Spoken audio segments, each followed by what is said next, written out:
Error codes on a control board paired with jumper diagnostics let you quickly pinpoint whether a fault is electronic, sensor-related, or mechanical.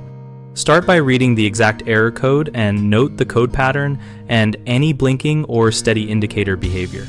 Consult the equipment service manual to translate that code into the specific circuit or subsystem it points to, then identify the relevant control board terminals and connectors. For jumper diagnostics, power the unit safely and use an insulated jumper or prescribed test lead to simulate the closed contact or sensor signal the board expects, while observing whether the controlled device energizes or the control logic changes state.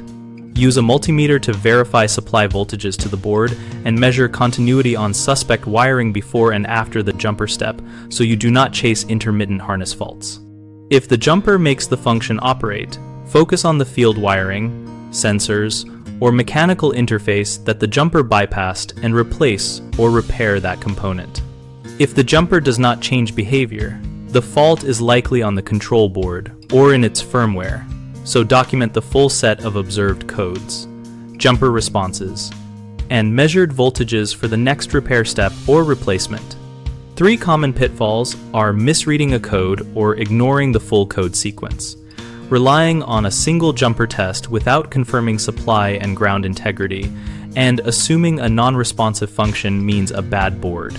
If you misread codes, double-check the service manual and the exact code timing or pattern and retest to avoid replacing parts you do not need. If you only perform a jumper test, also measure incoming voltage and ground reference first to ensure the board actually has the power it needs to respond. If you jump and see no change but replace the board prematurely, save time by documenting all test steps and contacting technical support or ordering a replacement with an easy return policy if the replacement still fails.